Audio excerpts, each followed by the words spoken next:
고쳐당했나 예거리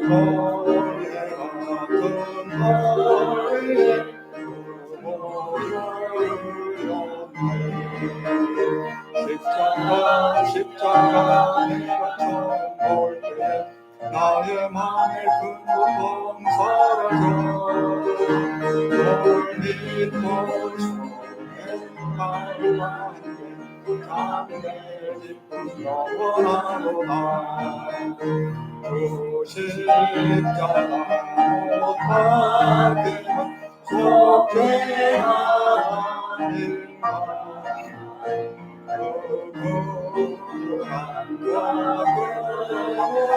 말할 수 없도다 십자가 내가 처음 볼때 나의 맘의 그 고통 사라져 너를 믿고 소행하리라 참내 기쁨 영원하도다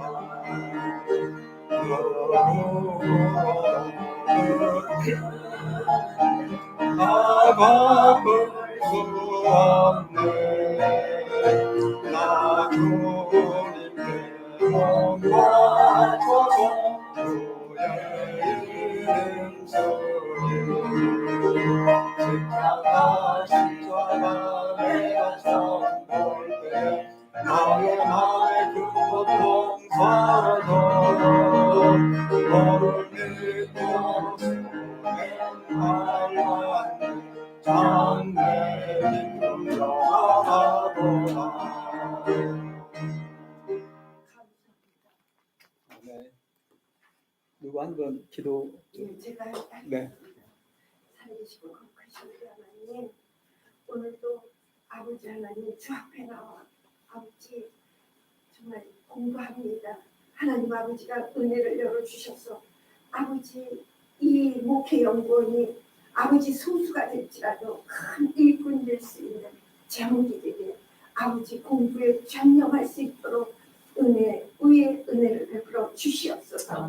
아버지 목사님 아버지 머리와 입술에 기름 부어 주시옵고 아버지 넘치는 아버지 하나님 은혜 가운데서 이 시간 있게 하여 주시옵소서. 아멘. 주께서 같이 하심을 믿습니다. 아멘. 예수님 이름으로 기도합니다. 아멘. 네, 감사합니다.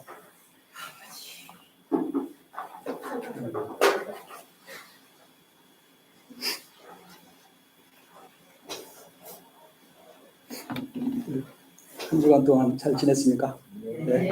예, 잘 되겠습니다. 우리가 지난주에 제 6과를 했죠. 6과의 구원과 윤리의 관계. 구원과 윤리의 관계. 제 4장을 잠깐 보느라고 아니 4장의 5장을 좀 보느라고 지난과 구원과 윤리를 충분하게 좀 하지 못한 점이 있습니다만은 구원과 윤리 요 내용을 여러분들이 잘 이해를 하면 굉장히 중요한 것을 이해를 한다고 얘기를 할 수가 있을 것 같습니다.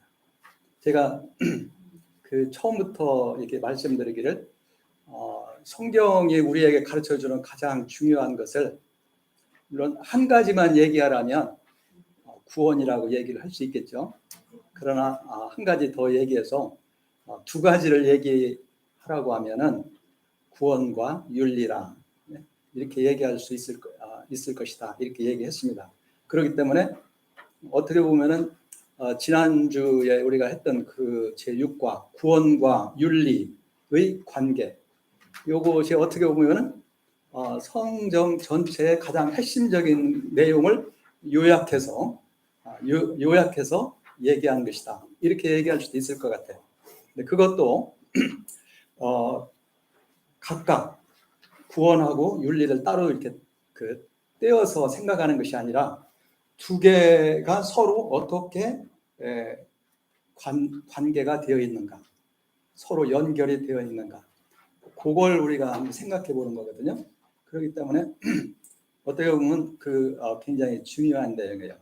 이 두 내용을 우리가 잘 알고 있으면 성경이 우리에게 가르쳐주는 가장 핵심적인 내용, 중요한 거 두 가지를 잘 이해를 하고, 또 그것도 그 둘 사이의 관계를 우리가 잘 이해할 수 있지 않을까, 이렇게 생각을 해요.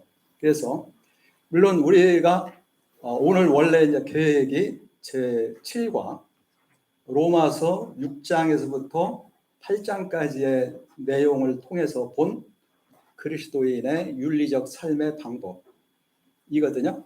그러니까 로마서 6장에서 8장까지의 내용을 우리가 한번 조금 더 자세하게 한번 보고자 합니다. 윤리적 삶에 관한 그 내용인데, 이것은 로마서 6장부터 8장까지의 내용이에요. 어떻게 보면 이것이 굉장히 쉽지 않은 내용입니다. 로마서 6장부터 8장까지가 바울의 신학이라고 하면 바울의 신학 가운데에서 사도 베드로가 베드로 전서에 얘기를 했던가요?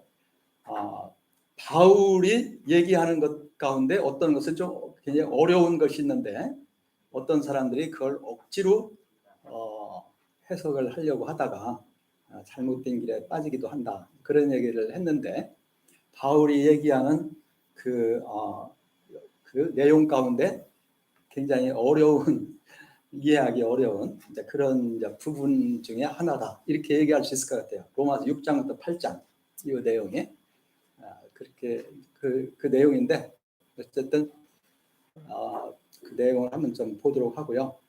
한마디로 얘기한다면 육신에 관한 문제입니다. 육신이라는 말이 사도 바울이 육신이라는 말을 특별하게 사용하고 있는데, 바울이 육신이라는 말을 여러 가지 뜻으로 사용하고 있어요. 한 가지만 딱 가르치는 것이 아니라. 그렇기 때문에 그것을 이해하는 것이 그렇게 쉽지가 않습니다. 그런데 한번 그 내용을 한번 좀 살펴보려고 하는 것이고요. 그 다음에 이제 다음 주가 우리 원래 계획이 그리스도인과 율법, 우리가 율법에 대해서 어떻게 생각을 해야 할 것인가, 그거 특히 구약의 율법은 그냥 보통 모세 율법이라 이렇게 얘기를 하기도 하는데, 율법과 그리스도인과의 관계, 이것을 한번 우리가 어떻게 생각을 해야 되는가, 이것에 대해서 우리가 다음 주에 생각을 하려고 하는데, 그 율법에 관한 문제도 바울에게 있어서 굉장히 오해하기 쉬운 그런 그 내용 중에 하나거든요. 그래서 보면은 우리 책의 7장, 8장 이 두 장이 좀 굉장히 어려운 그런 측면이 있기는 한데, 제 나름대로 한번 그 내용을 잘 정리해서 생각을 해보고자 합니다. 그리고서 이제 조금 더 제가 우리 수업에 여유를 좀 두었거든요. 그래서 그동안 우리가 공부를 이렇게 하다가 좀 부족한 부분을 좀 더 보충을 하고, 또 여러분들이 실제 생활 속에서라든지 이런 데 있어서 윤리적인 그러한 그 문제에 있어서 한번 하기를 원하는 그런 내용이 있으면은 그것에 대해서도 한번 생각을 해보는 짧은 시간이지만 그런 시간을 한번 갖고자 합니다. 그러니까 이 시간에 우리 원래 그 순수 계획대로 충분하게 다 나가지 못한다고 해서 너무 걱정하지 않아도 될 것 같아요. 그냥 다음에 조금 더 보충을 할 거니까. 그래서 오늘 그 제7과 로마서 6장부터 8장까지에 나타난 바울이 가르쳐주는 그리스도인의 윤리적 삶의 방법, 이것을 공부하기 전에 지난 시간 것을 한번 잠깐 제가 가능한 최대한 간략하게 복습을 좀 하겠습니다. 왜냐하면 아까도 말씀드린 바와 같이 굉장히 중요한 거거든요. 구원과 윤리. 윤리를 가장 핵심적인 내용을 요약하는 것이기 때문에 잠깐 생각을 해보겠습니다.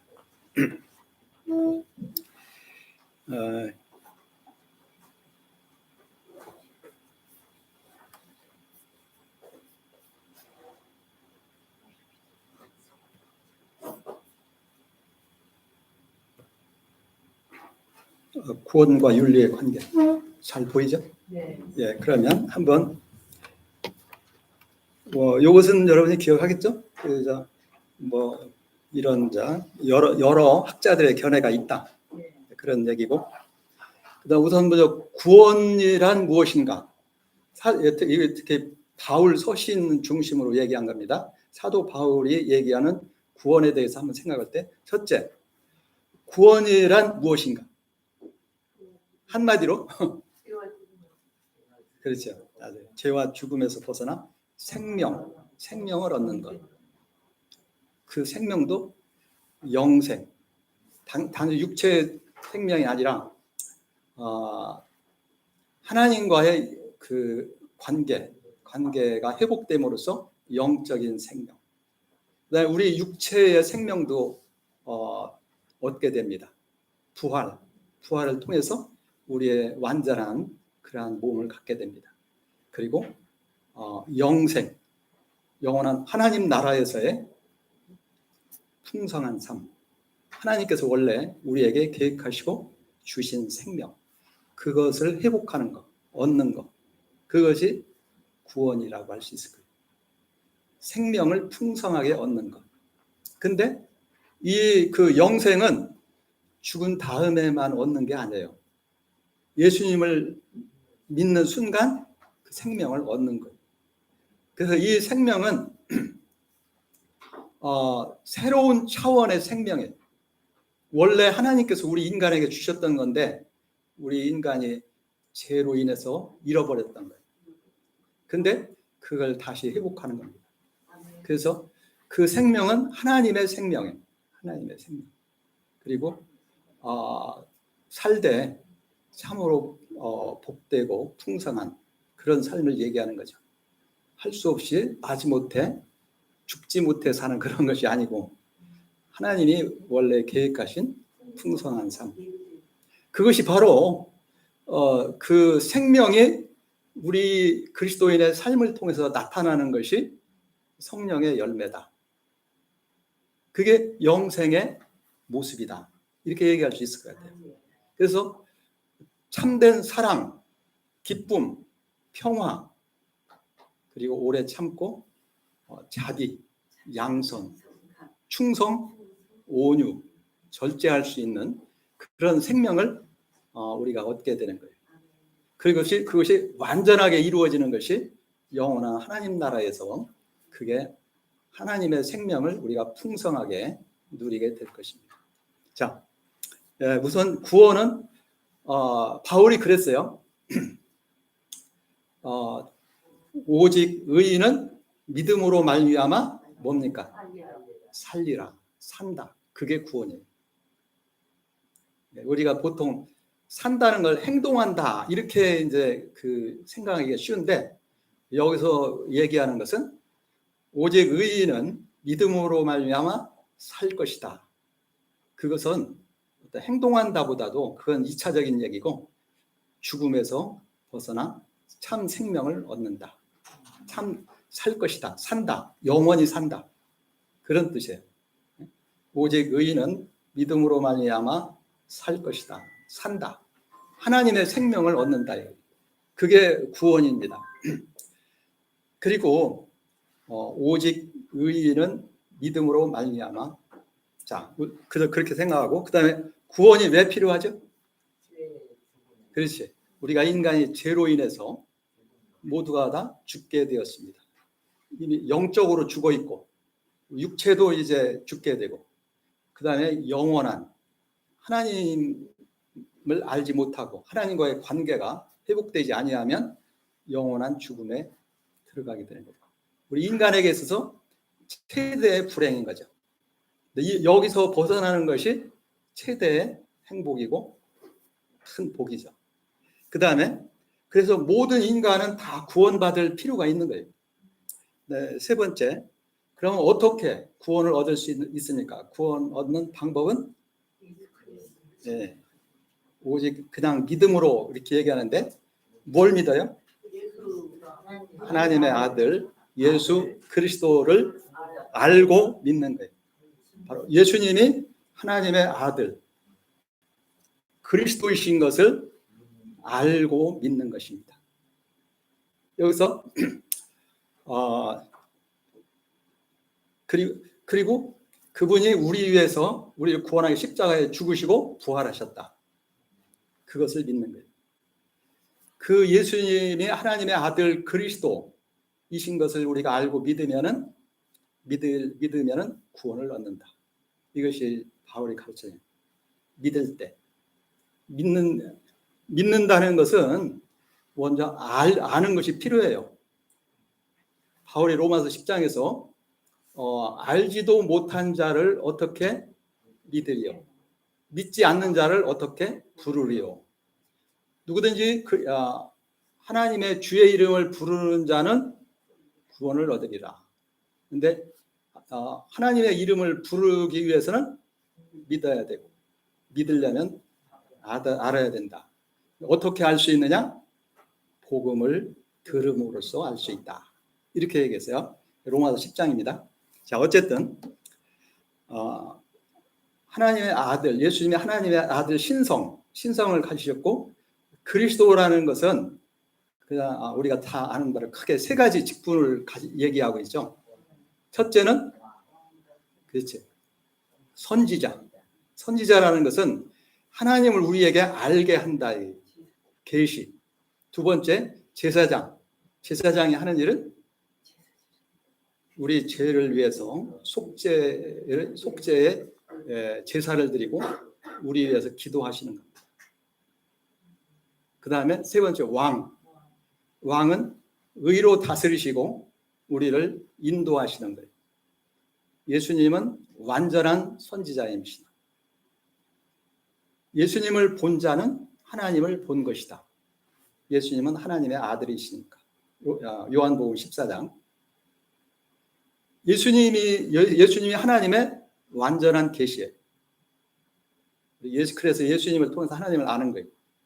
그 다음에 제사장. 예수님 우리 친히 그 몸으로 우리 죄를 위해서 죽으시고 부활하셨어요. 속죄 제사를 드리시고 우리로 구원을 얻을 수 있도록 하셨어요. 그리고 지금도 하나님 아버지 우편에서 우리를 위해서 간구하고 계십니다. 대제사장으로서 완전하고 영원한 대제사장으로서.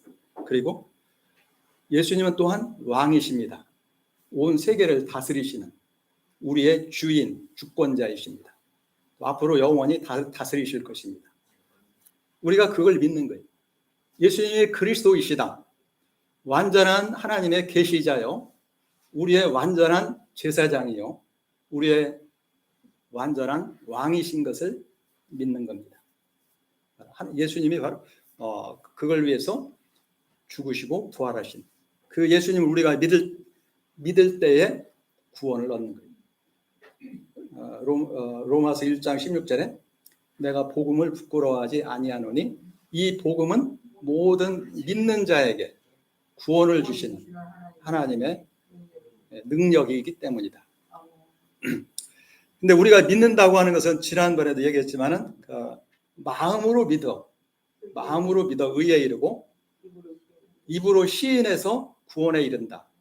마음으로 믿는다고 했을 때에는 지, 정, 의 세 가지 요소가 다 거기 포함이 되는 거예요. 지적으로 알아야 돼요. 예수님이 누구신가를 알아야 돼.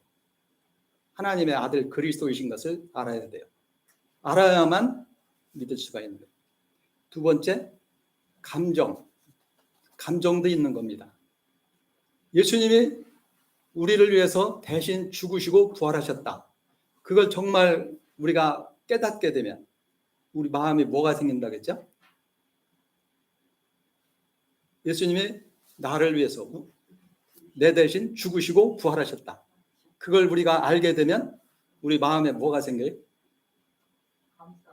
그렇죠. 감사한 마음이 생기죠. 그게 감정에 관한 것입니다. 감사한 마음이 우리 마음에 다 있는 거예요. 진정 예수님이 우리의 죽으시고 부활하신 것을 깨닫고 아는 사람은 그 마음속 깊은 곳에 감사의 마음을 갖게 되는 거예요. 그리고 또 얘기했죠. 감사하게 되면 어떻게 하게 된다겠죠? 사랑하게 된다. 누가복음 7장에 죄 많은 여자, 얘를 제가 그냥 간략하게 얘기했는데, 그 여자가 예수님을 뜨겁게 사랑한 것은 그만큼 죄 용서받은 그 감격, 감사가 크기 때문에 예수님을 더 사랑했다. 그렇게. 그 다음에 사랑하게 되면 어떻게 된다겠어요? 네, 순종하는 거예요. 그게 의지에 관한 의지입니다. 하나님이 나를 이렇게 사랑하셔서 죽기까지 하셨으니 얼마나 감사합니까? 그 하나님에 대해서 내가 어떻게 해야 되겠어요?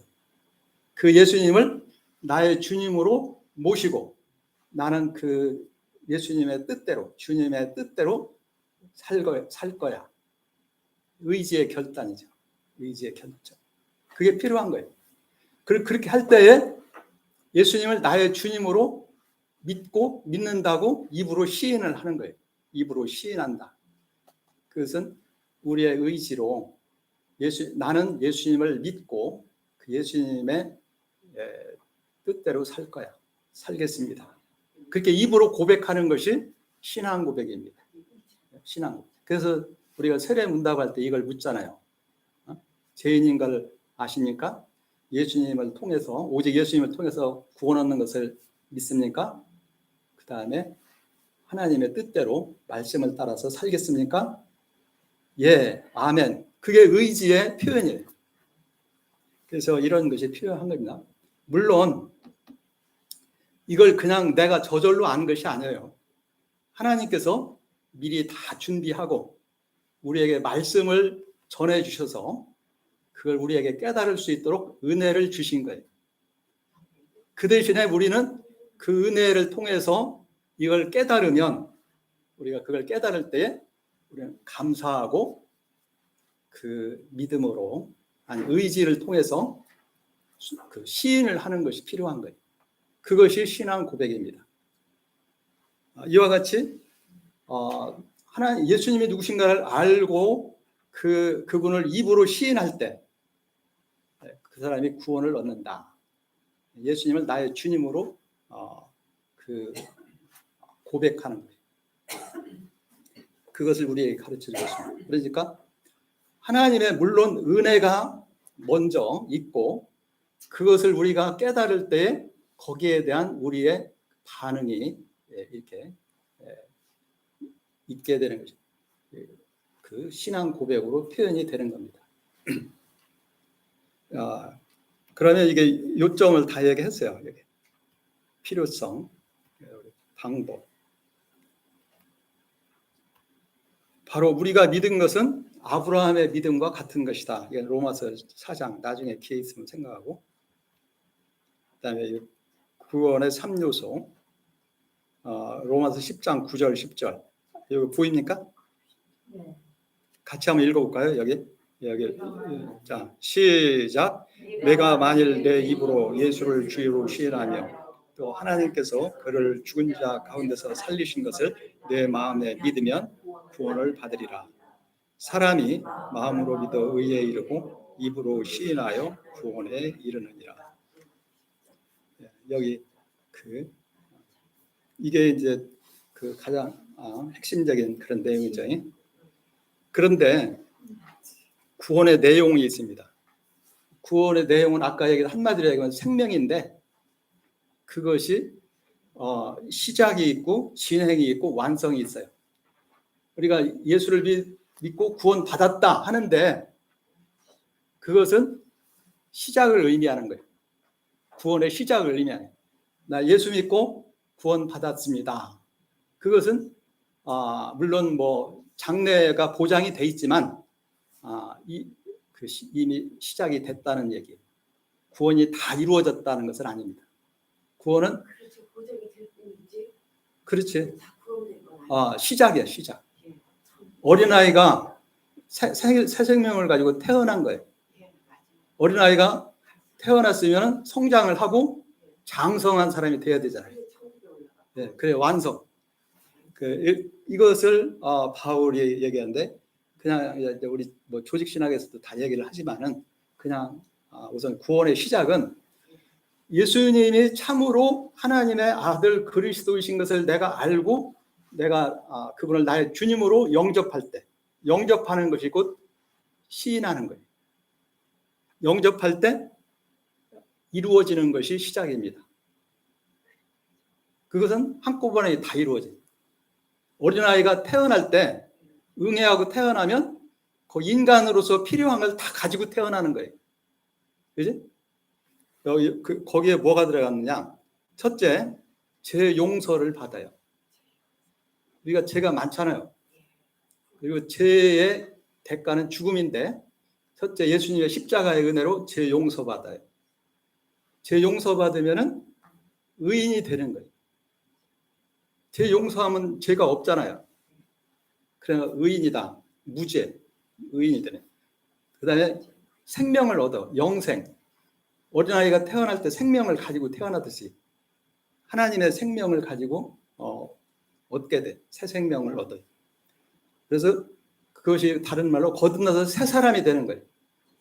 옛날에 죄의 종이었던 내가 이제 하나님의 사람으로, 하나님의 자녀로 새 사람이 돼요.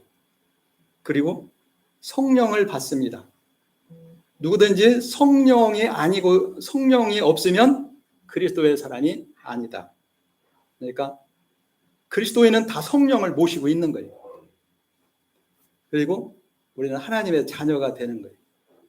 예수님을 나의 주님으로 믿는 그 순간 우리는 하나님의 자녀가 되는 거예요. 영접하는 자, 곧 그 이름을 믿는 자들에게는 하나님의 자녀가 되는 권세를 주셨어요. 그리고 그리스도의 몸인 교회의 일원이 되는 거예요. 지체, 한 부분이 되는 거예요. 근데 이것은 한꺼번에 주어지는 거야. 한꺼번에. 나는 제 용서는 받았는데 아직 새 사람은 안 됐어. 그건 말이 안 되는 거예요. 나는 새 사람이 되기는 했는데 아직 성령을 못 받았어. 그거 그렇지가 않습니다. 성령이 없으면 그리스도인이 아니라고 했어요. 이건 다 한꺼번에 이루어지는 거예요. 그 다음에 나는 아직 하나님의 자녀가 안 됐어. 그것도 말이 안 되는 거예요. 이것은 어린아이가 인간으로서의 모든 것을 다 가지고 태어나듯이 이게 한꺼번에 이루어지는 거예요. 비록 어린아이와 같이 아직 어리고 연약하지만. 그 다음에 구원의 진행, 다른 말로 신학적으로는 성화라고 하는데 여기에는 크게 두 가지로 구분해 볼 수가 있습니다. 정화와 성장. 정화는 깨끗하게 구별되는 거예요. 세상의 죄와 구별되는 거예요. 그 다음에 그 믿음이 성숙하고 성장해서 예수님을 닮아가는 거예요. 그래서 에베소서 4장 13절에 우리가 아는 일과 믿는 일에 하나가 되어서 그리스도의 장성한 분량이 충만한 데까지 이르게 된다. 이렇게 됐죠. 우리가 다 믿음의 성장, 성숙해서 예수님을 닮은 사람이 되는 거예요. 그 다음에 구원의 완성. 완성은 영화라고도 하는데 이제 죽었던 사람은 다시 살아나고 예수님이 다시 오실 때 그리고 예수님이 다시 오실 때 그때까지 살아있는 사람은 살아있는 그대로 변화돼요. 새로운 몸을 갖게 돼요. 부활의 몸. 죽은 자는 부활의 몸. 그 세상에 있는 자들은 새로운 변화되어 새로운 몸을 가지고 영원한 하나님 나라의 영광에 참여하게 되는 것입니다. 이것이 이제 구원의 완성이라고 하죠. 이렇게 구원이 우리가 이미 받은 것이 있고 지금 이루어지고 있는 것이 있고 앞으로 이루어질 것이 있어요. 우리 구원이 다 이루어진 것은 아니에요. 앞에 있을 것이 더 크고 귀하고 중요한 거예요. 그러나 우리가 예수님을 믿고 있는 한 다 구원이 보장돼 있어요. 하나님께서 책임지고 구원을 이루시는 겁니다. 믿는 자에게 이루어지는 거예요. 믿는 자. 예수님을 참으로 아는 사람은 그 믿음을 버리지 않겠죠? 네. 믿음을 버리지 않는 한 우리는 다 이 영생에 참여하게 됩니다. 영원한 영광. 그래서 이걸 이제 좀 더 자세하게 이걸 얘기를 한 거고, 이거 굉장히 자세하게 제가 얘기를 했어요. 여기 얘기는 안 했지만 이 성구를 갖다가 여기다가 성령을 받는다, 자녀가 된다, 교회의 일원이 된다. 그다음에 그 성화, 정화, 죄에서 떠난다. 죄에서 구별되는 거예요. 그리스도인은 더 이상 죄 가운데 사는 게 아니에요. 이것을 어떻게 얘기를 할 수 있냐면요. 우리가 예수님을 믿어서 구원을 받는 것은 죽을 병에서 고침받은 것과 같아요.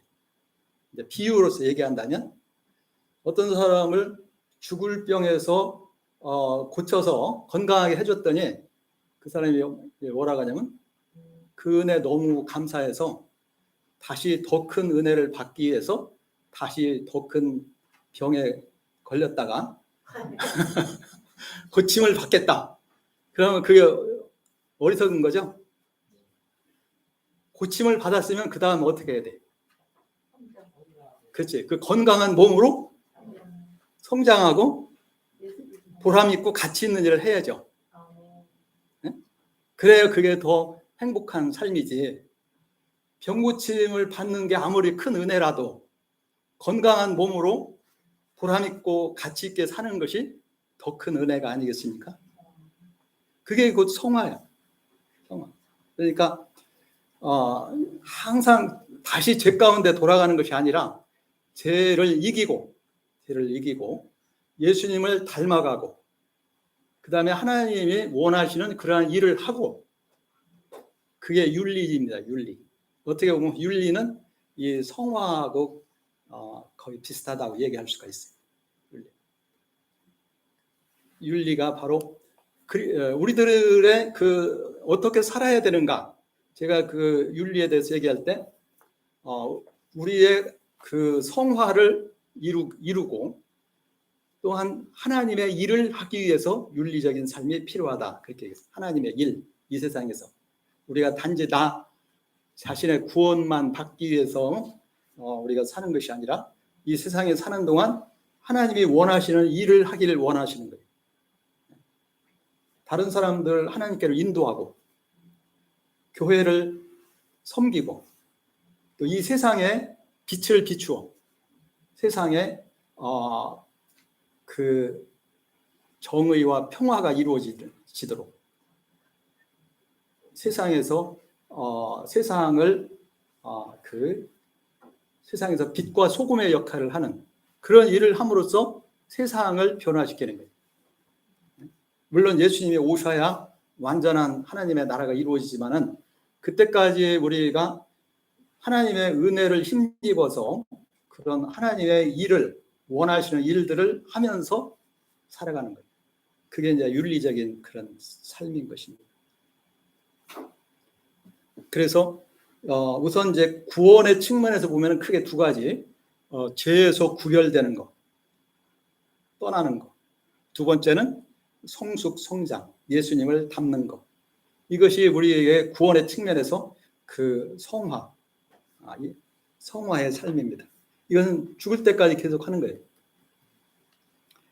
그리스도의 장성한 분량이 충만한 데까지 이르게.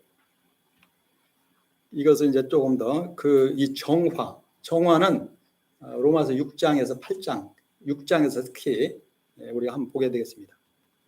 그다음에 성숙 성장, 예수를 닮아 로마서 8장 29절에도 그 아들의 형상을 본받게 하기 위해서 우리를 미리 정하셨다. 이렇게 얘기하고 있어요. 에베소서 4장 13절에 우리가 다 하나님의 아들을 믿는 것과 아는 일에 하나가 되어 온전한 사람을 이루어 그리스도의 장성한 분량이 충만한 데까지 이르리라. 우리 개인적으로나 교회적으로나 이게 성장하게 된다. 그 다음에 완성, 부활. 우리가 잘 알죠? 고린도서 15장 51절에서 한번 읽어볼까요? 51절. 자, 시작. 보라, 내가 너희에게 비밀을 말하노니 우리가 다 잠잘 것이 아니요 마지막 나팔에 순식간에 후련히 다 변화되리니 나팔 소리가 나매 죽은 자들이 썩지 아니할 것으로 다시 살아나고 우리도 변화되리라. 이 썩을 것이 반드시 썩지 아니할 것을 입겠고 이 죽을 것이 죽지 아니함을 입으리로다. 이렇게 될 때 우리 구원이 완전하게 됩니다. 지금까지 얘기한 것이 구원에 대한 것을 제가 아주 간략하게 얘기를 했어요. 구원의 의미, 필요성, 구원의 방법, 그 다음에 구원의 내용. 내용에 있어서는 시작, 진행, 완성. 크게 보면 구원에 대한 내용을 이렇게 얘기할 수 있어요. 처음부터 끝까지 하나님의 아들 예수님을 우리는 믿고 하나님이 준비하셨고 그걸 우리를 이루시는 겁니다. 그 다음에 윤리에 대한 것을 이미 우리가 배웠는데 그걸 간략하게 다시 한번 요약한다면 우리가 바울의 윤리적 이상 4가지를 얘기했는데 그걸 한번 우리가 생각해. 첫째, 바람직한 그리스도인의 삶의 모습 첫 번째가 뭐라겠습니까? 구원 얻는 것. 그 다음에 로마서 1장에서 5장. 두 번째는 6장에서 8장까지 지금 여기 나온 거예요. 거룩, 의, 선. 구원받은 그리스도인은 거룩하고 하나님을 닮아 하나님의 자녀로서 하나님을 닮아 거룩하고 의롭고 선한 삶을 사는 것. 그것이 하나님이 기뻐하시는 신자들에게 원하시고 계획하신 삶입니다. 그게 아까 제가 비유로서 얘기한 거, 병에서 고침받았으면 건강한 몸을 가지고 보람 있는 일을 하라는 거. 다시 병들지 말고. 그 다른 말 한마디로 사랑의 삶이다. 이렇게 얘기할 수도 있어요. 그 다음에 이제 우리가 바울의 윤리적 이상에서는 그 다음에 이제 공동체적으로 세 번째 교회를 섬기고 네 번째 사회 속에서 빛을 비추고 정의를 실현하고 이렇게 그런 물론 그것도 다 하나님의 은혜에 의해서 가능한 거예요. 하나님의 은혜를 힘입어서 가능한 거예요. 날마다 하나님의 은혜 가운데 살아갈 때에 그것이 우리들의 삶을 통해서 이루어지는 겁니다. 자, 그런데 그 중에서 이제 가장 핵심 개인적인 측면에서 핵심적인 것 두 번째 것을 여기다 이렇게 그 기준으로 얘기를 했어요. 기준. 그러니까 윤리적 이상이 기준인데 구원은 이미 이루어졌잖아요. 아직 완성은 물론 아직 남았지만은 예수님을 믿었으면은 이게 구원받은 사람이 됐거든. 그러면 이제 두 번째 우리가 해야 할 일은 로마서 6장에서 8장까지 거룩하고 의롭고 선한 삶, 날마다 그런 삶을 살아야 하는 것이 우리들의 삶입니다. 그 다음에 이제 교회를 섬기고 세상에서 빛의 역할을 하는 것은 그건 이제 좀 사회적인 어떻게 보면 다음 차원이니까 그걸로 놔두고 두 번째 것을 중심으로 이제 여기서 제가 말씀을 드리는 거예요. 그리스도인의 삶에 하나님은 그리스도인들이 구원받은 그리스도인들이 어떻게 살기를 원하시는가? 거룩하고 의롭고 선한 삶을 살기를 원하셔요. 왜? 하나님의 자녀가 되었으니까. 빛이신 하나님의 자녀가 되었으니까. 로마서 6장에서 8장까지 얘기합니다. 다른 말로 사랑의 삶입니다. 내가 거룩하니 너희도 거룩하라. 또 그 로마서 6장에서는 너희 몸을 죄에게 다시 주지 말고 의의 병기, 의의 무기로서 하나님께 드려라. 의를 위해서 우리 살아야 된다. 그리고 선을 이루면서 살아라. 선을 이루면서 살아야 된다. 하나님의 선하신 것과 같이 우리도 선한 삶, 선을 행하는 것이 곧 사랑이에요. 사랑엔 이웃에게 악을 행하지 아니하나니 그러므로 사랑은 율법의 완성이다. 사랑이란 이웃에게 선을 행하는 거예요. 여러 가지로 얘기할 수가 있겠지만은 제가 사랑이란 뭐라고 이렇게 한번 얘기를 했는데 혹시 기억이 나시는 분 있는지 모르겠네. 사랑이란 상대방을 귀중하게 여기는 거예요. 그것이 귀중하게 여기면은 아끼고 돌보고 이렇게 섬기게 되죠. 자, 어쨌든 그건 이제 참고고. 자, 이 기준, 그리스도의 그러니까 윤리적 삶에는 기준이 있고 이유가 있고 방법이 있어요. 여기도 기준. 우선 우리 그리스도인들의 삶의 또는 기준, 표준, 그 뭔지를 우리를 알아야 돼요. 하나님이 우리 그리스도인들이 어떻게 살기를 원하시는가? 그것은 다시 더 이상 죄 가운데 사는 것이 아니라 하나님의 자녀로서 거룩하고 의롭고 선한 하나님의 자녀로서의 모습을 가지고 살아라. 이게 이제 그 하나님의 기준입니다. 근데 사실은 이게 다 율법에 나와 있는 건데 우리가 율법을 어떻게 이해하느냐, 그게 이제 중요한 거예요. 그게 이제 다음 시간에 우리가 공부할 건데 여기서 잠깐만 얘기한다면은 성경에 보면은 우리가 오해하기 굉장히 쉬운 게 있어요. 어떤 데는 율법을 지키라. 구약에서 그냥 율법을 지키면 나가도 볼 받고 들어와도 볼 받고 율법을 지켜야 된다. 그렇게 얘기를 했어요. 예수님도 산상고원 5장에 내가 율법이나 선지자를 폐하러 온 걸로 생각하지 말아라. 폐하러 온 것이 아니라 완전하게 하기 위해서 왔노라. 너희 의가 바리새인이나 서기관보다 더 낫지 아니하면 결단코 천국에 들어가지 못하리라. 바리새인과 서기관들은 누구보다도 율법을 잘 지키는 사람들인데 그 사람들보다 더 잘 지켜야 된다고 하면 어떻게 해야 돼요?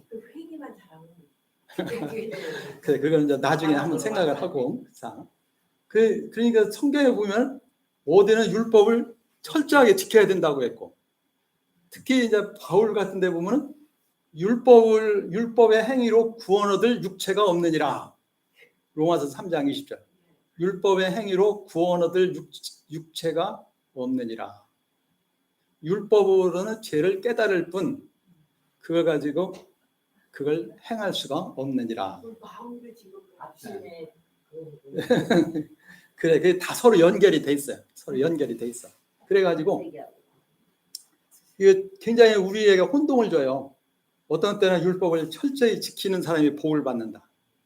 네, 어디 보면 특히 이제 사도 바울 같은 경우 율법을 특히 갈라디아서나 로마서에 율법의 행위, 율법을 지켜가지고 구원받을 수 있는 육체, 인간이 없다. 그런 얘기야. 그러면 이거 누구 말이 맞는 거예요? 네? 한마디로 그러면 이제 여기서 이제 제가 그거 가지고 고민을 하다가 이제 다음 제 8장이죠. 거기 그 내용을 썼거든요. 먼저 한번 시간 있을 때 쭉 읽어보세요. 그 다음 주에 공부할 거예요. 근데 바울도 이상해요. 바울 자신도 어떤 때는 그렇게 얘기해놓고 로마서 7장에는 또 뭐라 했냐면 그러면 율법이 죄냐? 그럴 수 없느니라. 그렇게 같은 바울이 어떤 때는 율법의 행위로 구원을 받을 수 없다. 그럴 수 있는 사람 하나도 없어.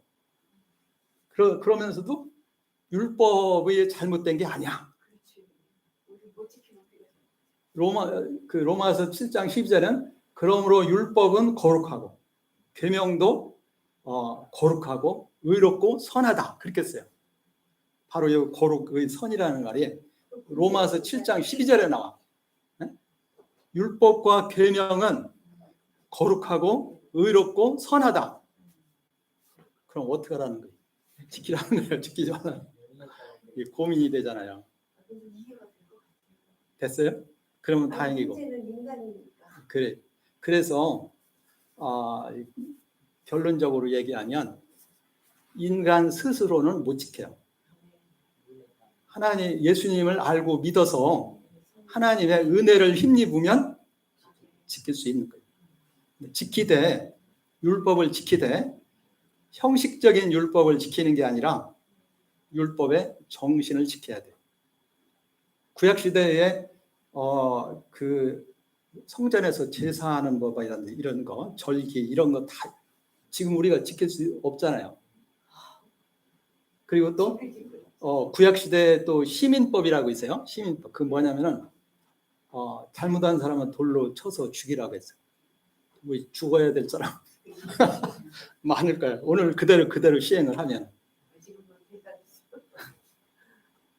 그렇게 오늘날은 그게 안 되잖아요.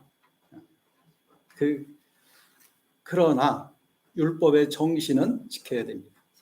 율법의 정신은 한마디로 하나님 사랑, 이웃 사랑. 그 바울이 그랬어요. 이웃을 사랑하는 사람은 율법을 다 지키는 것이라. 그러니까 어떤 형식적인 율법을 구약 시대에 그대로 지키라고 하는 것이 아닙니다. 그렇게 지킬 수도 없고. 그러니까 율법을 제대로 지키는 것은 율법의 정신을 지키는 사람이 율법을 정말 지키는 거예요. 아무리 형식적인 율법을 지켜도 그 마음속에 율법의 정신이 없으면, 진정 하나님을 사랑하고 이웃을 사랑하는 마음이 없으면 그 사람은 율법을 안 지키는 거예요. 그러니까 구약에서 율법을 지키라 한 것은 그 율법의 의미가 뭔지를 알고 율법의 정신을 지키라는 거예요. 하나님 사랑하고 이웃을 사랑하라.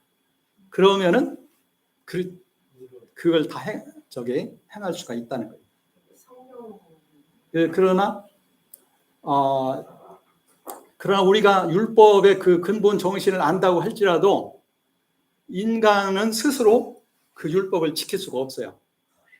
우리 인간이 자기 스스로의 능력으로 율법을 정말 하나님을 사랑하고 이웃을 내 자신과 같이 사랑할 수 있는 사람이 없어요.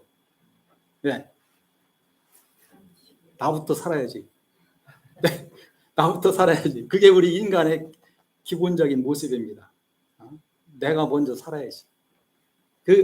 그런데 예수님을 믿으면 변화되는 거예요. 나 같은 죄인이 하나님의 그 은혜로 구원받아 새 사람이 되었어. 하나님의 자녀가 되었어. 그러니까 이제 마음이 넓어져요. 하나님의 사랑이 우리 마음속에 들어와. 그래서 내 이웃을 용서도 할 수 있고 양보도 할 줄 알고 때로는 어려운 사람을, 심지어는 하나님을 사랑하기 때문에 자기 희생까지 하면서 남을 돕기도 하고 사랑하고. 그래서 사도 바울이 고린도전서 13장에 사랑에 대해서 얘기하잖아요.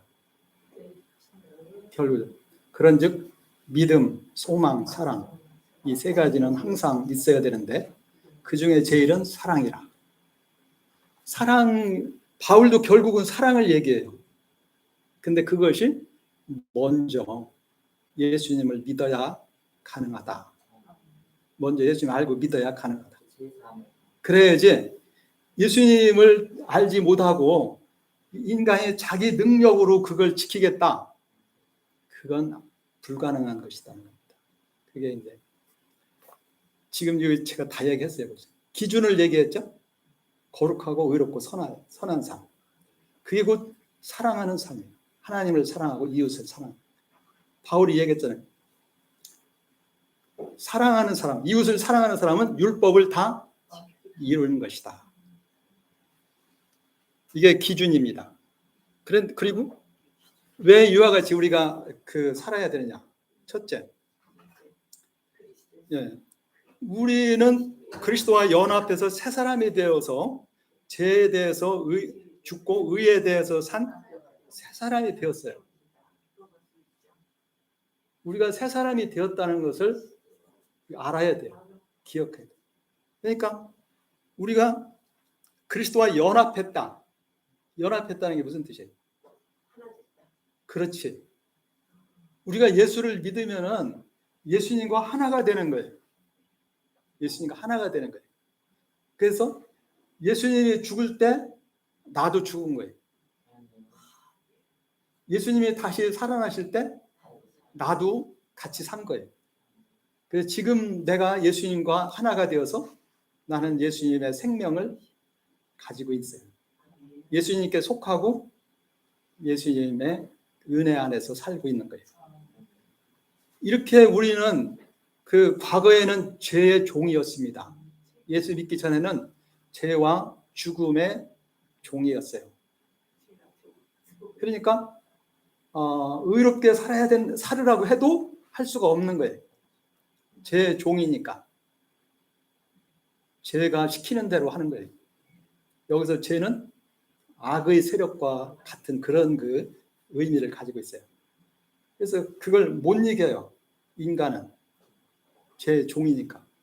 그러니까 이제 결과로 죽음의 지배하에서 불행하게 살 수밖에 없는 거예요. 그런데 예수님을 믿으면 우리가 새 사람이 되는 거예요. 새 사람이 되는 것은 우리의 옛사람이 예수님과 함께 죽었고 우리는 새 사람으로서 예수님과 함께 새 사람으로 다시 살아났어요. 하나님을 향하여 산 자가 되었어요. 우리 예수 믿는 사람들은 새 사람이 된 거예요. 그러니까 새 사람은 하나님을 닮은 사람이 되는 거예요. 하나님의 자녀이니까. 그러니까 하나님을 사랑하고 이웃을 사랑할 수가 있는 거예요. 그러니까 이제 하나님은 이와 같이 우리를 새 사람으로 만들어 가지고 하나님 거룩하고 의롭고 선하게 살으라고 하는 거예요. 새 사람이 되었어요. 첫 번째, 새 사람이 되었으니까. 두 번째, 이건 얘기할 필요도 없지만 죄 가운데 사는 죄의 삭은 사망이요. 하나님의 은사는 그리스도 예수 우리 주 안에 있는 영생이니라. 로마서 6장에서 얘기해요. 죄 가운데 가면 그 종착지가 죽음. 그리고 하나님의 은혜 안에서 거룩하고 의로운 삶을 살면 그 종착지가 영생. 예수님이 좁은 문으로 들어가라 그 말을 하셨잖아요. 멸망으로 인도하는 문과 길이 있고 생명으로 인도하는 문과 길이 있다고 했습니다. 멸망으로 인도하는 그 길은 넓어서 사람들이 많이 그 길로 가요. 결국이 멸망.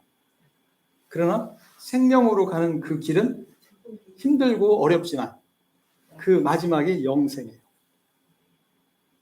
그걸 얘기하는 거예요.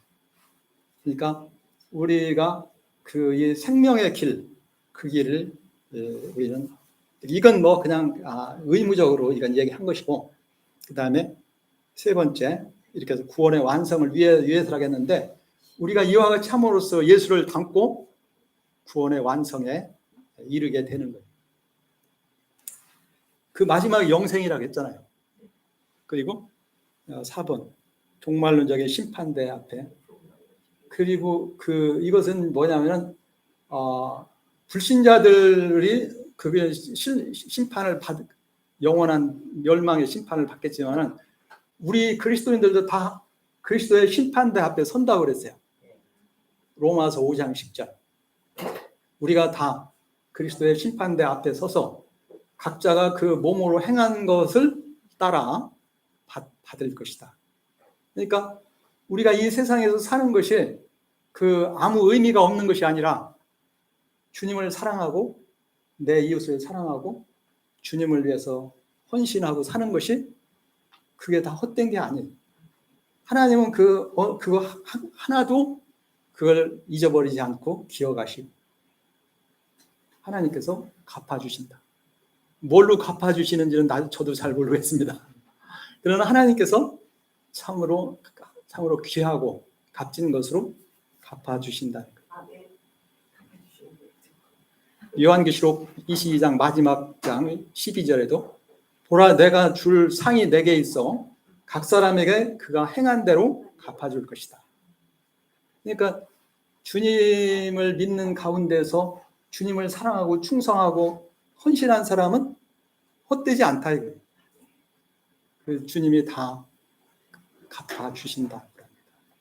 물론 저도 어떻게 갚아주시는지 저도 잘 모르겠습니다만 하나님께서 그걸 그냥 겨우 그냥 믿다 그냥 회개하고 온 사람하고 물론 뭐 그 사람도 구원받는 그 자체가 너무도 큰 복이죠. 그러나 충성하고 헌신한 사람하고 똑같지는 않겠죠. 그것은 성경에 많아요. 로마서 14장 10절에도 우리 각 사람이 자기가 행한 것을 하나님 앞에 다 얘기한다는 거예요. 물론 하나님은 우리가 잘못하면 다 용서하시고 믿는 사람은 잘한 것만 가지고 칭찬을 하실 거예요.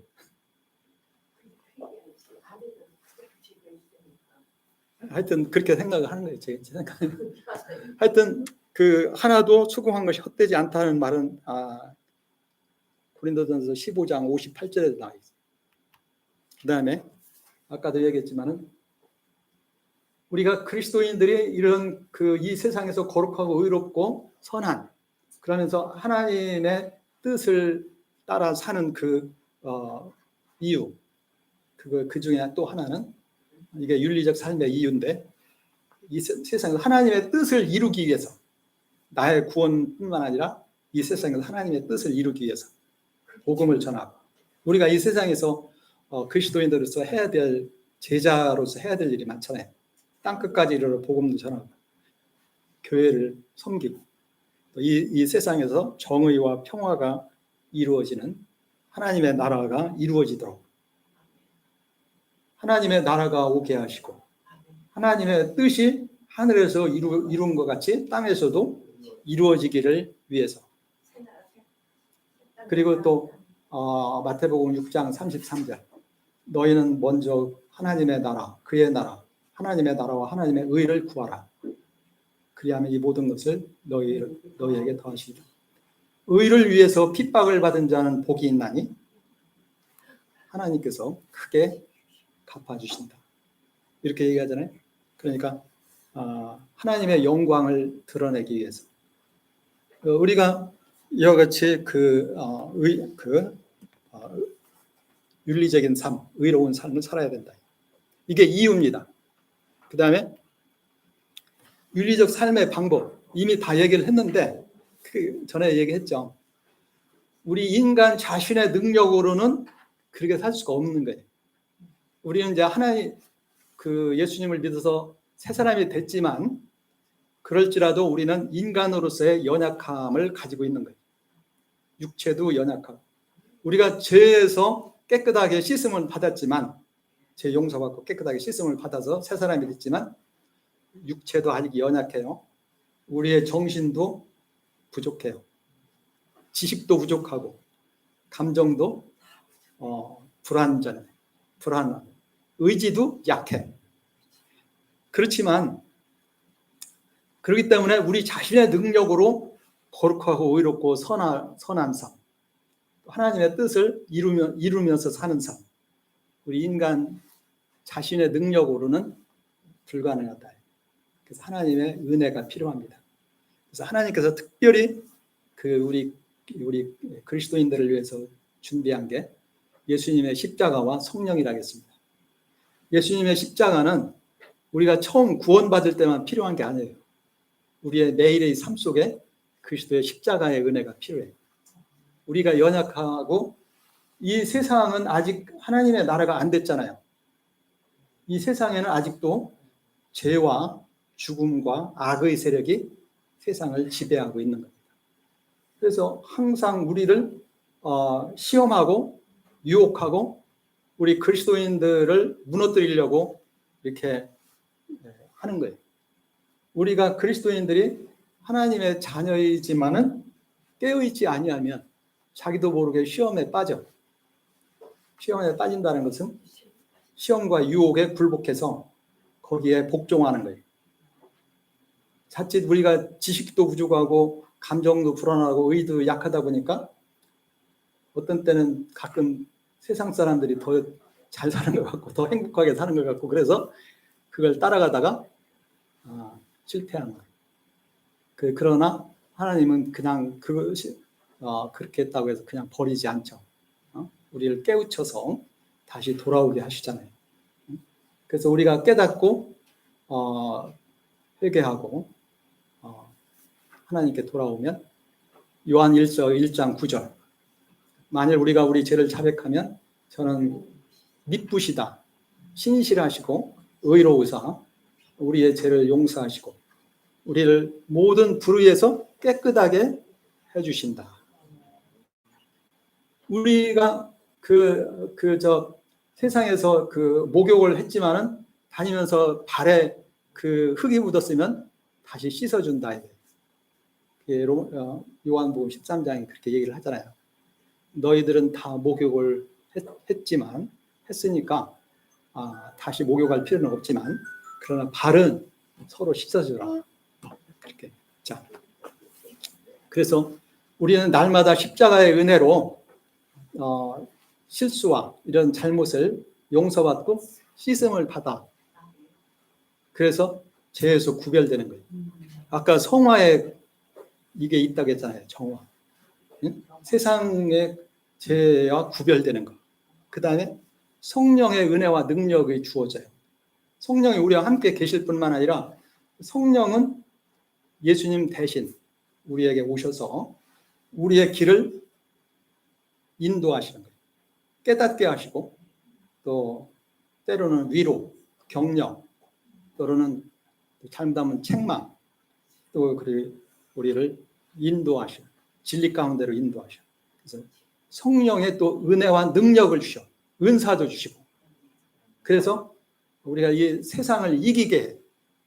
성령의 검, 말씀으로 이 악의 세력을 물리치는 거예요.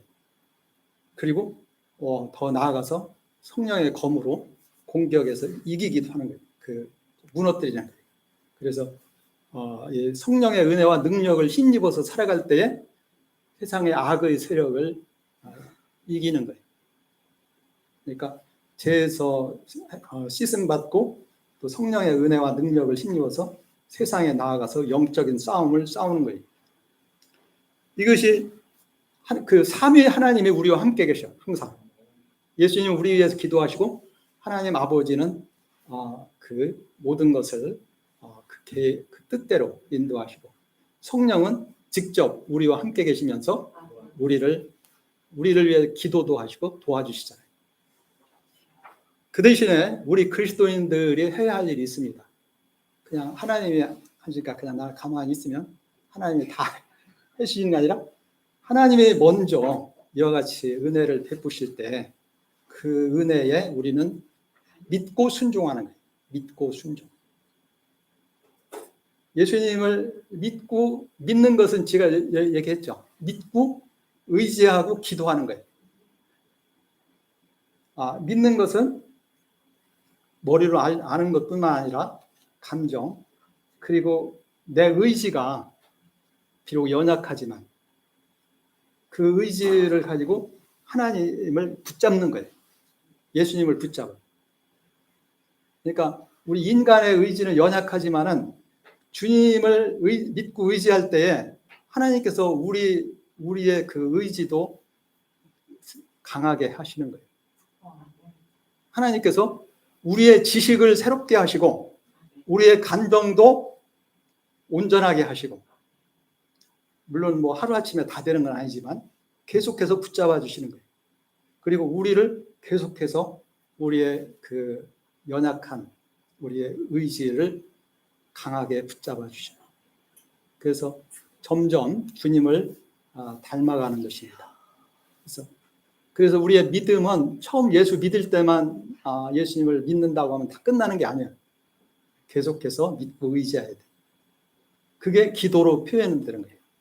믿고 의지함으로써 하나님과의 날마다의 교통과 교제 속에서 살아갈 때에 하나님께서 우리에게 필요한 모든 은혜를 주시는 거예요. 네? 때로는 지혜도 주시고 능력도 주시고 모든 그걸 다 주시잖아요. 믿음은 계속해서 필요한 거예요. 날마다 주님과 함께.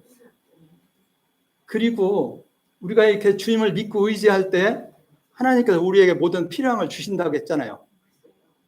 그러니까 우리는 순종할 수가 있는 거예요. 순종이 가능한 거예요. 우리가 예수님을 믿는 믿음 안에서 순종이 가능한 거예요. 믿음 안에서.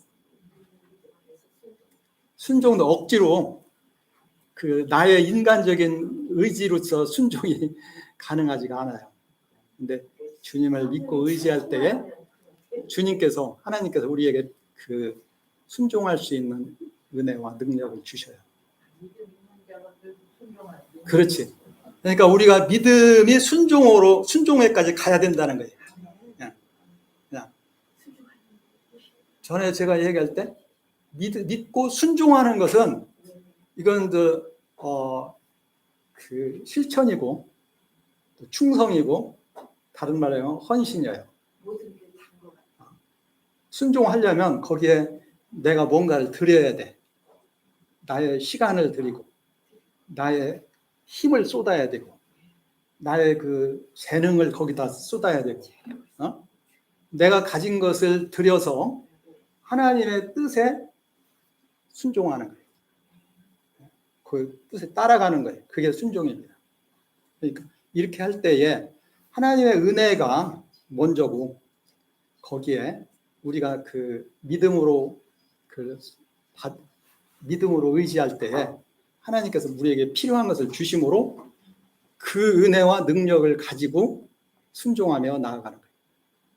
이렇게 나아갈 때 우리가 하나님이 계획하신 거룩하고 의롭고 선한 삶을 사는 거예요. 하나님의 뜻을 이루면서 살아가는 거예요. 이게 방법입니다. 그러면 제가 이 시간에 구원에 대해서 제가 얘기했죠. 그 다음에 그리스도인의 윤리적 삶에 대해서 얘기했죠. 가장 핵심적인. 여러분 그 두 가지를 충분하게 잘 이해를 했어요. 굉장히 중요한 것을 근데 이것은 어디까지나 기본 원리요. 기본 원리. 구체적으로 이것을 실천하기 위해서는 더 많은 노력이 필요해요. 자, 예를 들어서 믿고 그 다음에 순종해야 된다고 했잖아요. 순종하려면은 먼저 하나님의 뜻을 바로 알아야 돼. 순종. 무엇이 하나님의 뜻인가? 날마다. 로마서 12장 1절 2절에 너희 몸을 하나님이 기뻐하시는 거룩한 산 제사로 제물로 하나님께 드려라. 이것은 너희 영적 예배다. 매일 그렇게 하라는 거거든요. 그럼 어떻게 그렇게 가능하냐?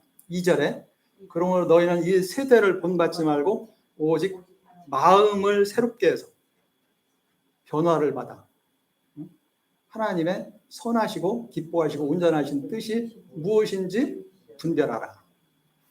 분별을 하라는 것은 분별만 하고 그냥 가만히 있으라는 얘기인가요? 하나님의 뜻을 분별을 했으면 하나님의 뜻을 따라 살아야 된다는 거지. 하나님의 뜻을 따라. 쟁취하려면 기도를 그래. 열심히 해야 되는 거 아니에요? 그래. 그래서 우리의 이성, 물론 우리 인간의 이성만으로 하나님을 알 수는 없지만 우리가 하나님을 믿으면 하나님께서 우리의 이성을 새롭게 하셔. 우리의 지성과 이성을 새롭게 만드셔.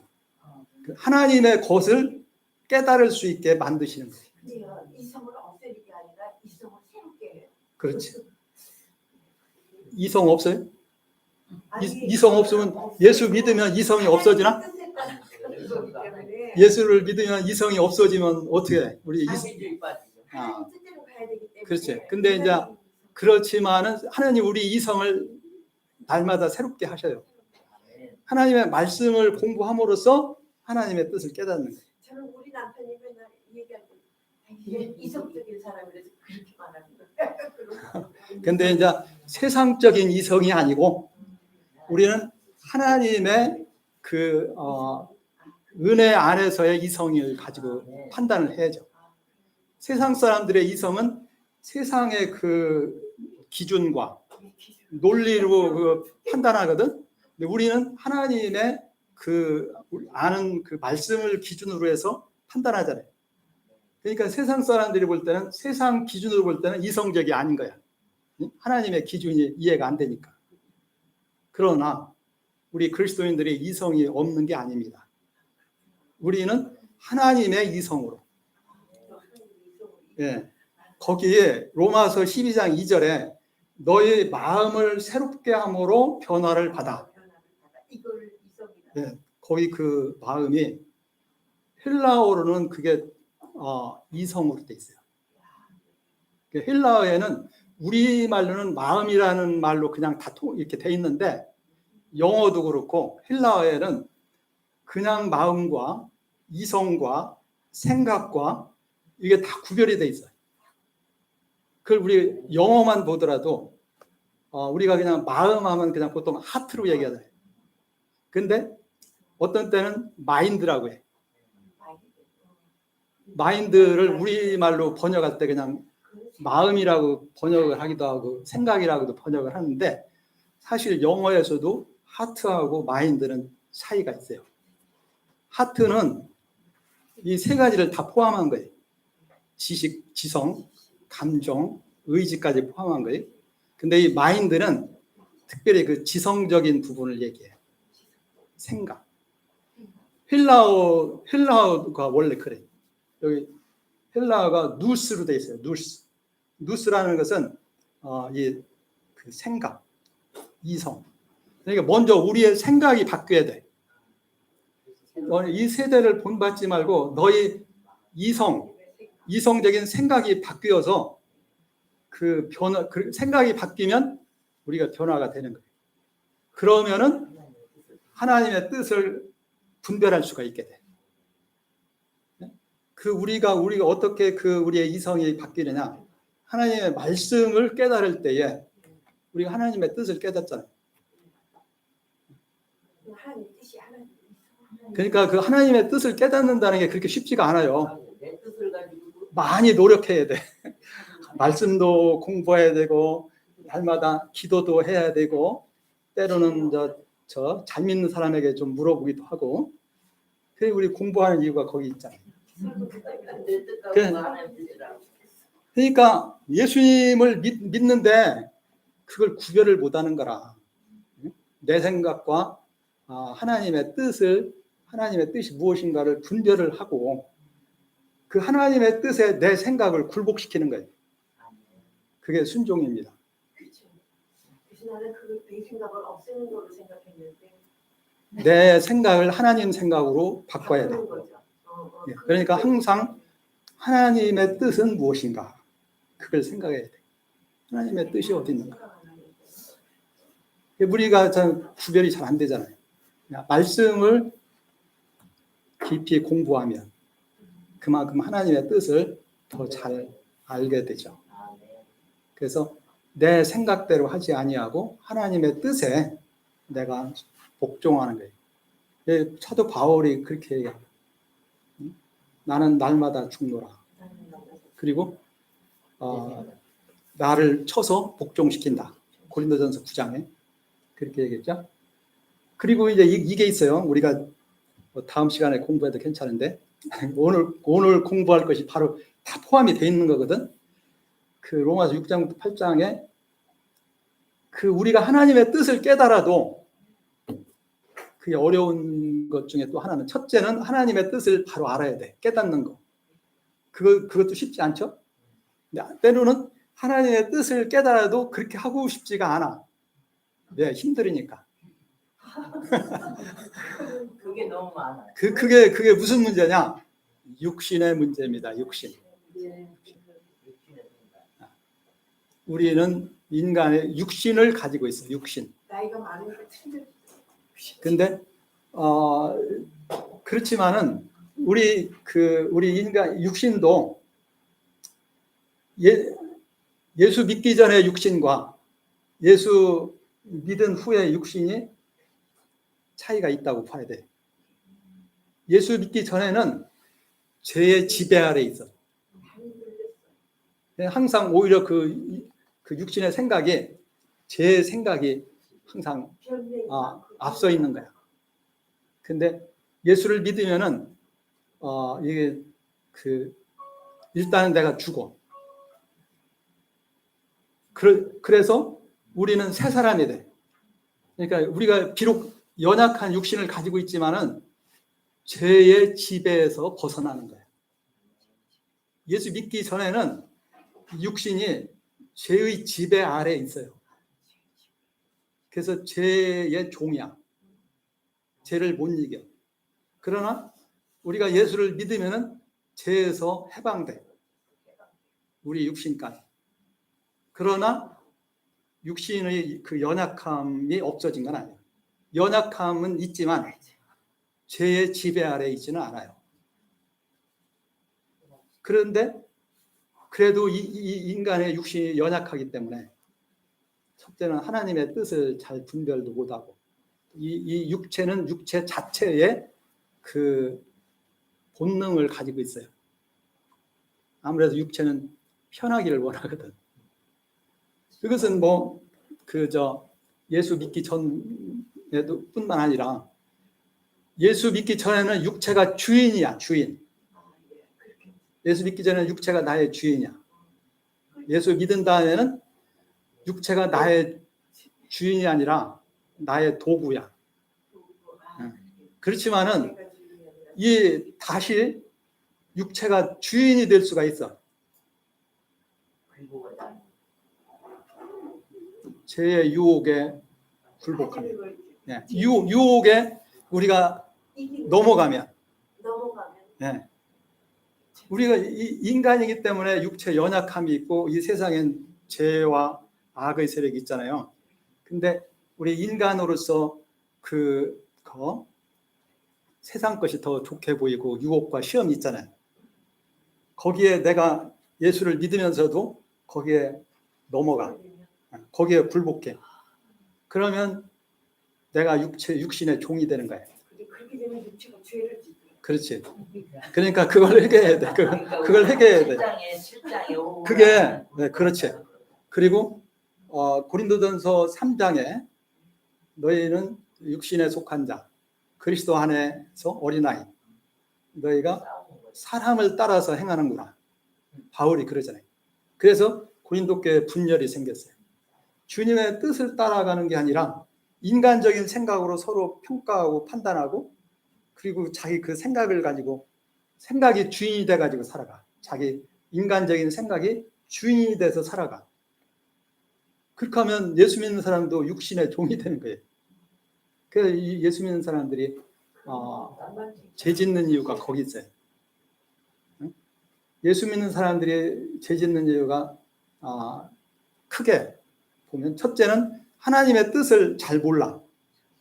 그리고 그 하나님의 뜻이 아닌 것을 하나님의 뜻인 줄 알고 잘못된 길로 가는 그러는 경우도 있고, 근데 하나님 말씀을 통해서 그걸 분별을 해야 되겠죠. 하나님의 뜻인 줄 알지만 육체의 그 욕망에 넘어가.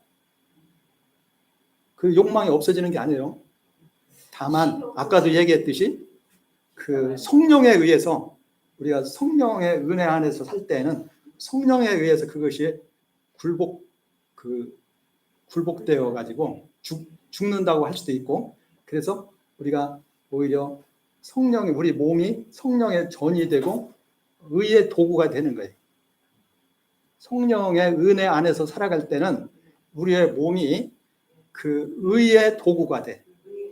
네. 거룩하고 의로운 의의 도구가 돼.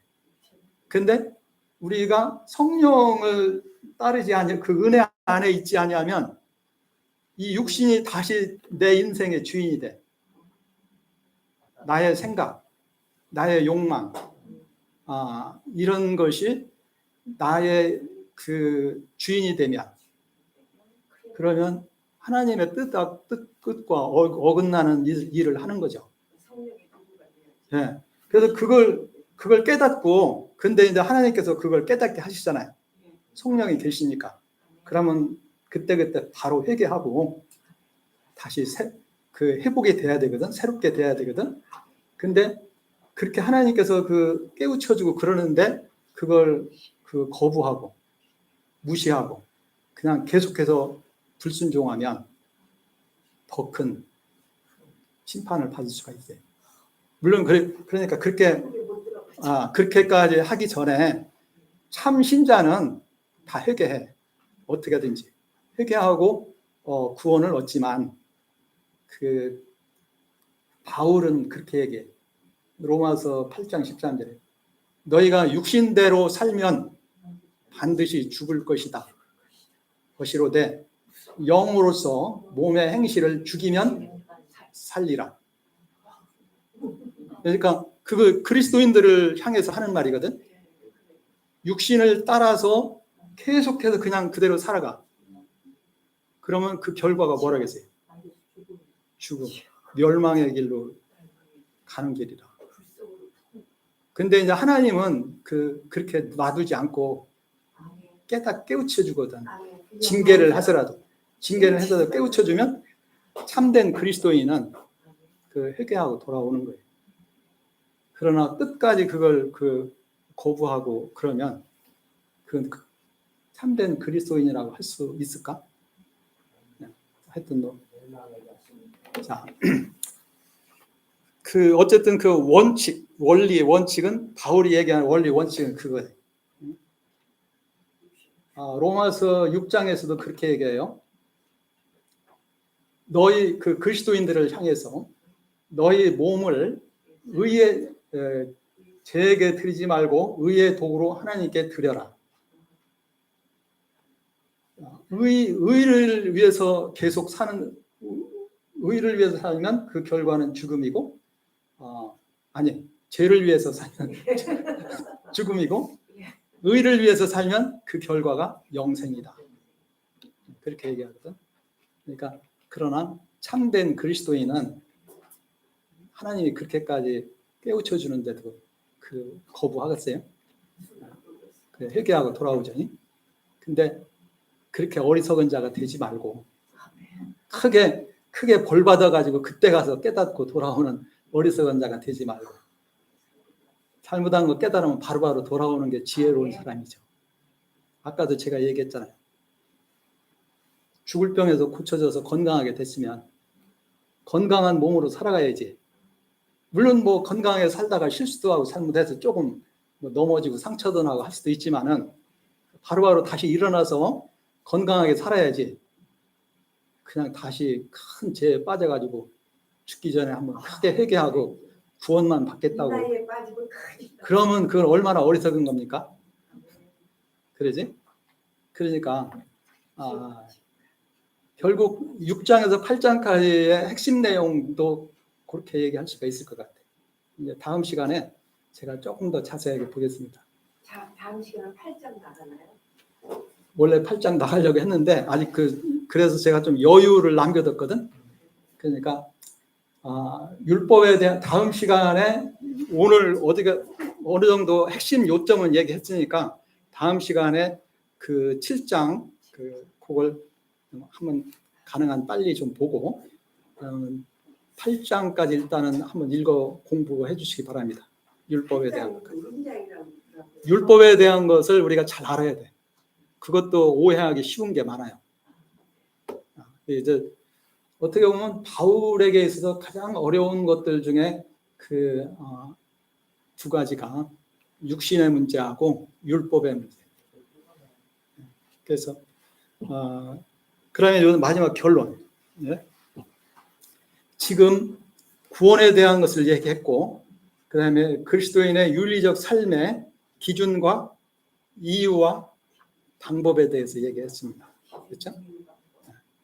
방법. 하나님의 은혜로 가능하다. 그 대신에 우리 그리스도인이 해야 할 일은 믿고 순종해야 된다. 그리고 순종하려면 하나님의 뜻을 깨닫고 거기에 나를 굴복시켜야 돼. 그게 가능해. 예수 믿는 사람은 주님의 은혜로. 내 인간적인 노력으로 안 되고 주님의 은혜를, 내가 힘들고 어려우면 주님 앞에 엎드려 기도하면 우리 하나님께서 은혜를 주심으로 가능합니다. 그래서 우리는 처음 예수 믿는 것을 시작하는 것이 하나님의 은혜인 것과 마찬가지로 우리가 날마다 살아가는 것도 하나님의 은혜 안에서 살아가는 거예요. 그리고 구원의 완성에 이르는 것도 하나님의 은혜로 이루어지는 거예요. 우리가 하는 것은 우리가 믿고 순종한다고 하지만 그건 굉장히 작은 거야. 어린아이가 어떤 일을 하는 것과 같아.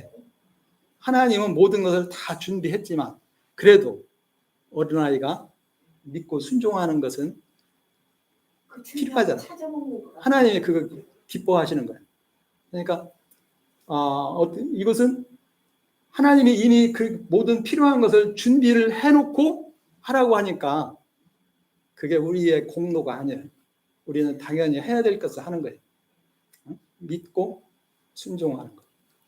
이것은 우리가 우리 그리스도인들이 어떤 큰 일을 한다. 그것도 다 하나님의 은혜예요. 사실은 하나님의 은혜를 주셨기 때문에 그게 가능한 거예요. 우리는 다만 그 하나님의 뜻에 순종할 때에 그게 이루어지는 거예요. 우리가 순종하는 것은 그건 당연한 거예요.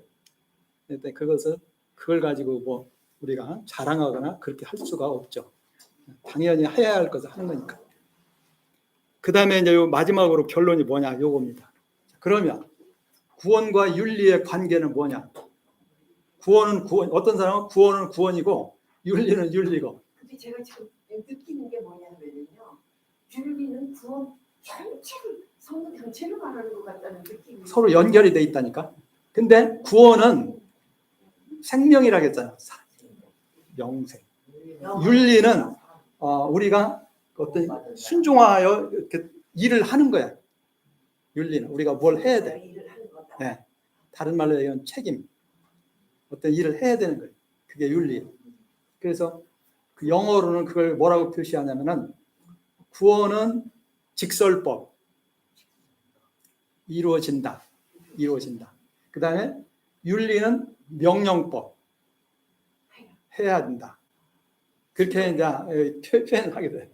그러니까 이제 영어로 얘기하면 직설법은 인디커티브. 이루어진다. 그 다음에 명령법은 임페러티브. 해야 된다. 네. 명령은 뭔가를 하나님의 뜻을 이루기 위해서 해야 된다는 그런 얘기죠. 자, 그런데 그 둘 사이의 관계가 뭐냐? 첫 번째, 먼저 구원을 받아야 윤리가 가능하다. 그게 1번입니다. 바울에게 있어서 그리스도인의 현재적 구원. 왜 현재적 구원이라고 했냐면 아직 구원의 완성은 안 이루어졌잖아요. 이미 받은 구원. 그것이 현재적인 구원이에요. 예수 믿는 사람은 다 이미 받은 게 있잖아요. 받은 게 있으니까 그걸 가지고 순종해야 된다는 거예요. 현재적 구원, 그걸 직설법이라 아까 얘기했죠. 그것이 있어야 그리스도의 윤리적 삶을 명령법이라고 해요. 뭐를 어떻게 해야 된다. 명령법이 가능하다. 기초. 먼저 구원받아야 윤리적 삶이 가능하다. 네, 순종이 가능하다. 그러니까 구원이 확실해야 돼. 물론 구원을 받았는데 자기가 뭘 가지고 있는지를 몰라. 사람들이. 내가 새 사람이 됐는지, 내가 하나님의 자녀인지, 하나님의 은혜가 나와 함께 있는지 그걸 몰라. 그러면 윤리적인 삶을 살 수가 없지. 그러니까 내가 받은 것이 뭔지를 확실하게 알아야 돼요. 예수를 믿으면 죄 용서받고 하나님의 자녀가 되고 성령이 함께 계시고 이와 같은 것을 알아야 돼요. 그 다음에 그래야 윤리적 삶이 가능하다. 두 번째, 그리스도인의 윤리적 삶은 또한 구원의 완성의 요소가 된다 그랬는데 우리가 하나님의 뜻에 순종하여 살아갈 때 성화가 이루어진다고 했잖아요. 성화가 이루어지고 구원의 영화에 이르게 된다고 했잖아요. 그러니까 이것을 꼭 뭐 조건이라고 얘기하는 것은 아니고, 응? 뭐 이것을 해야만 구원을 받는 그런 것은 아니고, 이렇게 함으로써 그것이 구원의 완성의 그 모습이 된다는 거예요. 구원의 완성에 이르게 된다는 거예요. 우리가 주님 앞에 순종할 때 예수님을 닮아 죄에서 구별되고 예수님을 닮은 그 거룩한 성화가 이루어지잖아요. 그래서 이 두 번째 걸 얘기한 거예요. 물론 뭐 불순종해도 구원은 예수님을 믿고 있으면 구원을 받아요. 그러나 그저 어떤 사람 얘기하는 대로 부끄러운 구원이 될 수가 있는 거죠. 예? 그래 이왕 뭐 그런 일은 없겠지만은. 예. 자, 그다음 세 번째, 이건 뭐 종말론적 구원의 한 요소가 된다고 했는데, 이건 그냥 뭐 참고로 그냥 뭐냐, 예수 믿는 사람들이 많이 생겨나서 우리가 하나님의 그 자녀로서의 삶을 살아갈 때에 온 세상이 변화된다. 우주적인 구원. 네? 온 세상이 변화된다. 그런 얘기를 하는 거예요. 여기 저 피조물도 구원의 완성을 기다린다고 했잖아요. 하나님의 자녀가 많이 나타나기를. 우리가 그 피조물들도 고통을 당하고 있어요. 고통. 가만히 생각을 해보니까 우리가 동물들도 사랑해야 돼요. 그냥 전에는 동물들은 그냥 우리가 아무렇게나 해도 괜찮은 걸로 생각했는데, 가만히 보니까 동물들도 다 느끼고 고마워할 줄 알고, 저 호랑이 유튜브에 호랑이 같은 게 있는데, 지 새끼 얼마나 사랑합니까? 저 동물들도 그렇게 사랑할 줄도 알고 그래요. 물론 뭐 우리 인간과 그 정도는 아니지만은, 그러니까 야, 우리 동물들도 사람들이 너무 그 잘해주기를 바라는구나. 우리 함부로 해서는 안 되겠구나. 그런 생각이 들더라고요. 자, 하여튼 하나님은 참새 한 마리도 하나님 허락하지 않으면 떨어지지 않는다. 참새도 다 하나님의 사랑으로 만드셨어요. 자, 그 다음에 아까 얘기한 대로 윤리적인 삶은 단순히 우리 구원만을 위한 것이 아니고 이 세상에서 하나님의 뜻을 이루기 위해서 필요하다.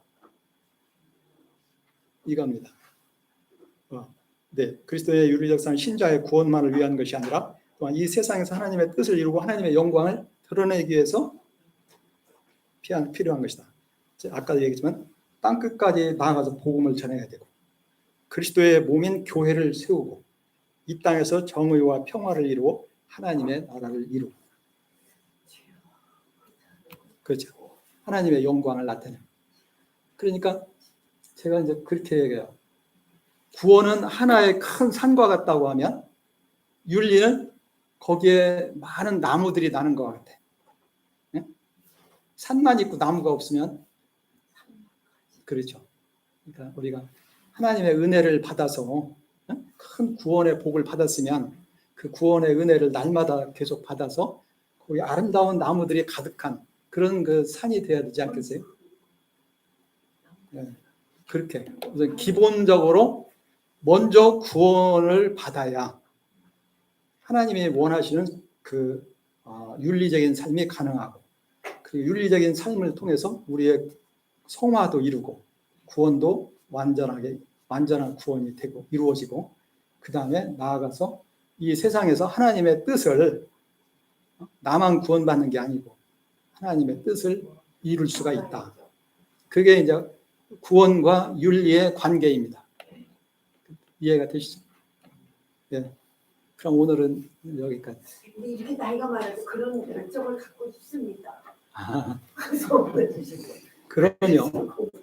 날마다 우리는 부족하지만은 우리가 그런 마음을 가지고 있으면 하나님께서 우리 그 마음을 기쁘게 받으시고 거기에 복을 주시는 거예요. 그래서 그 일을 할 수 있게 하시는 거예요. 우리의 그 마음이 그래서 중요한 거예요. 먼저 우리가 그런 마음을 가지고 있어야 그 일을 할 수가 있지. 그런 마음 자체를 가지고 있지 아니하면 할 수가 없는 거예요. 여기 나오기도 힘들죠. 그러면 일단 기도하고 마치겠습니다. 하나님 아버지 감사합니다. 오늘 이 시간에는 특별히 구원과 윤리의 관계에 대한 것을 우리가 생각을 했습니다. 먼저 우리의 구원이 무엇인가를 확실하게 알게 하시고, 또한 우리가 받은 그 구원의 은혜를 힘입어서 또한 이 세상에 살면서 하나님 기뻐하시는 뜻을 이루며 하나님을 기쁘시게 하며 살기에 부족함이 없는 그러한 저희가 되게 하여 주옵소서. 감사드리고 예수님의 이름으로 기도하옵나이다. 네. 여기까지 마치겠습니다.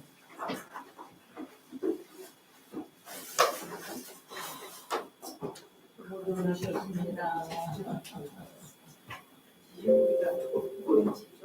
오늘 있어도 불안했지. 네.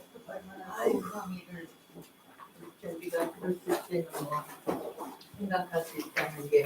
이거 종료하면 되죠? 이렇게 많이 가면 설계 자유. 네, 맞습니다.